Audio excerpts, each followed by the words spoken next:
Incroyable, incroyable, incroyable, incroyable. Ce que le Real de Madrid nous a fait vivre hier soir, c'était un match incroyable qui a débuté à 21 h le 3 janvier 2025 depuis Valencia, plus précisément au stade de Mestella à Valencia, Valencia qui est avant-dernier de Liga. À croire les pronostiqueurs en tout genre, le match était plié d'avance. Le Real de Madrid qui figurait en favori et évidemment Valencia qui figurait plutôt en tant que outsider. Là, on a été fortement un peu... en fait, on est un peu tous aux aguets parce que c'était pas du tout ce qu'on présageait d'entrée de jeu. Le Valence qui confirme, Valence qui joue son football, qui joue très bien d'ailleurs et qui marque à la 27e minute un but de Hugo Duro. Ben ouais, Hugo Duro. Et le Real de Madrid qui subit, qui se bat, qui se démène, qui met toutes les chances possibles de son côté avec Valverde. On le connaît, Valverde, qui est chaud patate, mais il n'arrive pas. Jude Bellingham, Vinicius, Rodrigo, autant dire l'appareil offensif est au taquet pour faire vivre une soirée magistrale au Valencien, mais il ne craque pas, il ne craque pas, c'est plutôt le Real de Madrid qui craque après à la 79e minute avec Vinicius Junior qui pénalise son équipe. Ouais, Vinicius Junior qui pénalise son équipe sur un geste franchement très discutable, une carte rouge pour ma part qui est sortie un peu trop vite. C'était très discutable, mais là il a pris cher et il met son équipe dans une situation très délicate et cette carte rouge qui oblige le Real de Madrid à finir le match à 10 contre 11. Mais c'est sans oublier ce Real de Madrid qui n'est jamais vaincu, qui est jamais aussi performante face à l'adversité. Lorsqu'on l'avoue vaincu, bah non, là elle surprend, elle se révèle avec un Luka Modric du haut de ses 39 ans qui vient marquer un but, le but de l'espoir à la 85e minute. Papi Modric qui vient marquer à la 85e minute et remettre entre guillemets les pendules à l'heure. Et ensuite, que se passe-t-il? Bah ouais, scénario galactique, scénario digne d'un mercredi soir de Ligue des Champions, ou scénario digne d'une demi-finale de Ligue des Champions, ou scénario tout simplement digne du Real de Madrid galactique qui vient terminer de la meilleure des manières cette équipe de Valence avant-dernier de la Liga avec Jude Bellingham qui vient inscrire ce but en temps supplémentaire.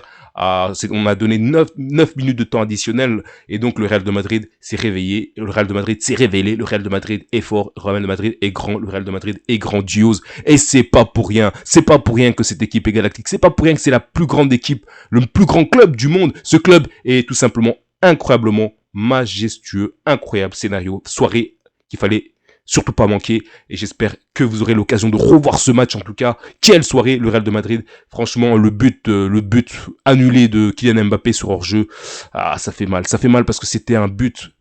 Si il n'y avait pas eu ce hors-jeu, vous pouvez me croire, ou si vous voulez, vous me croyez pas, mais franchement, il aurait très certainement été l'un des 10 plus beaux buts de la Liga. Mais bon, l'arbitre en a décidé autrement. Il a quand même consulté le VAR. Mais voilà, la décision revient à l'arbitre. Et l'arbitre a pris sa décision.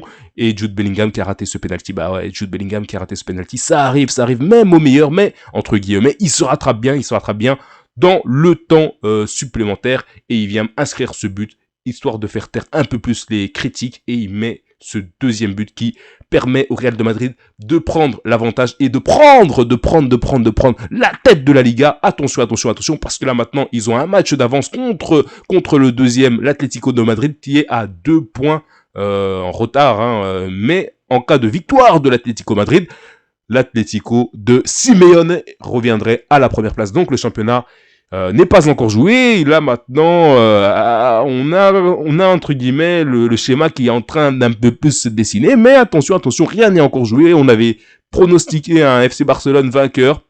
Le FC Barcelone est méconnaissable, mais attention, cette deuxième peut-être partie de saison pourrait peut-être jouer en faveur du FC Barcelone de Hansi Flick. Attention, rien n'est joué, tous les scénarios sont encore possibles, mais les points, il va falloir éviter de les perdre parce que ça va coûter de plus en plus cher, sans oublier que le FC Barcelone est aussi deuxième dans la nouvelle phase de la Ligue des Champions, qualifié d'office, qualifié pour les prochains paliers. Donc ça joue à leur avantage, mais il va falloir rester concentré. Donc le Real de Madrid qui confirme, le Real de Madrid qui joue son football, le Real de Madrid qui prend les 3 points, le Real de Madrid qui avait tout tenté avec des occasions manquées de Valverde, avec des occasions manquées de Vinicius Junior, qui prend la carte rouge, Rodrigo qui a joué un football galactique, Rodrigo qui a pas su malheureusement confirmer, mais on sait que Rodrigo va monter en puissance, il revient aussi de blessure, laissons-le le temps de jeu, et Camavinga qui rentre en tant qu'arrière gauche. Ça c'est un scénario improbable, mais bon,